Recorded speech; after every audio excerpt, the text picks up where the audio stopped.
Hi అండి, welcome to my channel ఖాన్స్ వంటలు. నేను మీ హానియా. ఇవాళ నేను మీకు చూపించే రెసిపీ వైట్ సాస్ పాస్తా. పిల్లలైనా పెద్దలైనా చాలా ఇష్టపడి తిని ఈ వైట్ సాస్ పాస్తా చాలా సులభంగా తయారైపోతుంది. అదేవిధంగా టేస్ట్లో రెస్టారెంట్ లాగానే ఉంటుంది. మరి ఈ రెసిపీ ఎలా చేస్తారో చూసేద్దామా. ముందుగా ఒక పాత్రలో 1.5 లీటర్ నీళ్ళని మరగనిచ్చి తగినంత ఉప్పు వేసి ఆయిల్ కూడా వేసి ఇలా మరిగిన తర్వాత 200 గ్రామ్స్ పాస్తాని వేసుకోవాలి. ఇప్పుడు దాదాపు 10 to 15 మినిట్స్ హై ఫ్లేమ్లో పాస్తాని బాగా ఉడకపెట్టుకోవాలి. పాస్తా ఉడికిందని ఎలా తెలుస్తుందంటే ఇలా ఉడకబెట్టిన పాస్తాని ఇలా చేతిలో వేసి కొంచెం ఒత్తి చూసారంటే అది సాఫ్ట్గా ఉంటుందన్నమాట. ఇప్పుడు మన పాస్తా రెడీగా ఉంది. ఇప్పుడు ఒక ప్యాన్లో 1 టేబుల్ స్పూన్ బటర్ని వేసుకొని దాంట్లో 2 టీ స్పూన్ల మైదాని వేసుకొని మైదా లైట్ గోల్డ్ కలర్ వచ్చేంత వరకు బటర్లో బాగా వేపుకోవాలి. ఇక్కడ నేను 2 టేబుల్ స్పూన్స్ మైదా తీసుకున్నాను. మీకు ఒకవేళ ఎక్కువగా సాస్ కావాలనుకున్నారంటే మీరు 3 టేబుల్ స్పూన్స్ మైదా వేసుకోవచ్చు. నిమిషం పాటు ఇలా బాగా రోస్ట్ చేసుకున్నారంటే ఇలా కలర్ మారుతుంది అనమాట, లైట్ గోల్డెన్ కలర్లో వస్తుంది.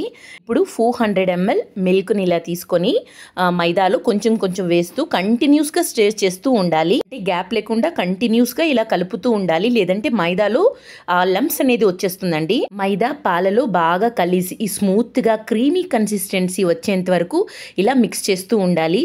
ఇంకా కావాలంటే ఒక విస్కర్ని తీసుకొని విస్కర్తో బాగా కలుపుకున్నారంటే ఇంకా కూడా లంప్స్ లేకుండా చాలా స్మూత్గా సాస్ రెడీ అయిపోతుంది అనమాట. ఇలా ఓ నిమిషం పాటు కంటిన్యూస్గా కలుపుతూ ఉన్నారనుకోండి, ఇలా మన సాస్ అనేది క్రీమీగా స్మూత్గా రెడీ అయిపోతుంది అనమాట. ఇప్పుడు మనం దీంట్లో 1 teaspoon red chilli flakes, 1 teaspoon mixed herbs, 1 teaspoon salt, 1 teaspoon pepper powder ఇవన్నీ వేసి బాగా మిక్స్ చేసుకోవాలి. ఒకవేళ మీ దగ్గర మిక్స్డ్ హర్బ్స్ లేదంటే మీరు పిజ్జా సీజనింగ్ ఉన్నా కూడా 1 టీ స్పూన్ వేసుకోవచ్చు. ఇలా బాగా మిక్స్ చేసుకున్న తర్వాత ఇప్పుడు నేను చీజ్ స్లైసెస్ వాడుతున్నానండి. మీరు ఏ టైప్ చీజ్ అన్నా దీంట్లో వాడుకోవచ్చు. ఇలా చీజ్ని వేయడం వల్ల దాని టేస్ట్ అనేది చాలా ఇంక్రీజ్ అయిపోతుంది అనమాట. ఇక్కడ నేను 3 చీజ్ స్లైసెస్ వాడుతున్నాను. మీకు టేస్ట్కి తగ్గట్టుగా మీరు ఎంత కావాలో అంత వేసుకోవచ్చు. బాగా మిక్స్ చేసుకున్న తర్వాత ఇప్పుడు మన సాస్ అనేది రెడీ అయిపోయింది. ఇప్పుడు మరొక ప్యాన్లో 2 టేబుల్ స్పూన్ బటర్ని వేసుకొని దాంట్లో చాప్డ్ గార్లిక్ అంటే చిన్నగా కట్ చేసుకున్న వెల్లుల్లిపాయ ముక్కల్ని వేసి గోల్డెన్ బ్రౌన్ కలర్ వచ్చేంత వరకు బాగా వేపుకోవాలి. ఇక్కడ గార్లిక్ని బాగా వేపుకోవాలండి, అంటే పచ్చి వాసన వచ్చిందంటే బాగుండదు. సో లైట్ గోల్డెన్ కలర్ వచ్చేంత వరకు బాగా వేపుకోవాలి.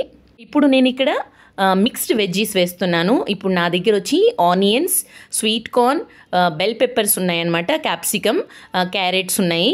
మీకు కావాల్సిన వెజిటేబుల్స్, మీకు ఇష్టమైన వెజిటేబుల్స్ మీరు ఇక్కడ వాడుకోవచ్చు. వీళ్ళ వెజిటేబుల్స్ ఇష్టం లేదనుకోండి, మీరు ఈ స్టెప్ని స్కిప్ కూడా చేసుకోవచ్చు అనమాట. ప్లెయిన్గా వైట్ సాస్ పాస్తా కూడా చేసుకోవచ్చు. వెజిటేబుల్స్ని వేసి జస్ట్ 1 మినిట్ వరకు మాత్రమే ఫ్రై చేసుకోవాలి, ఓవర్గా కుక్ చేయకూడదు అనమాట. ఆ క్రంచీనెస్ అనేది పోతుంది. ఇప్పుడు ఈ వెజిటేబుల్స్లో మనం ఆల్రెడీ రెడీ చేసి పెట్టుకున్న వైట్ సాస్ ఉంది కదండి, దాన్ని కూడా వేసి బాగా మిక్స్ చేసి ఇప్పుడు బాయిల్ చేసి పెట్టుకున్న పాస్తాని కూడా వేసి ఇలా బాగా మిక్స్ చేసుకోవాలి. 1 నిమిషం పాటు బాగా మిక్స్ చేసుకున్న తర్వాత ఇప్పుడు మీరు కావాలనుకుంటే మొజరెల్లా చీజ్ని కూడా వేసుకోవచ్చు. దానివల్ల ఇంకా టేస్ట్ అనేది ఇంకా చాలా బాగుంటుంది. దీంట్లో మనం చీజ్ని వాడడం వల్ల ఇది కొంచెం గట్టిగా అయిపోతుంది అనమాట చేసిన తర్వాత.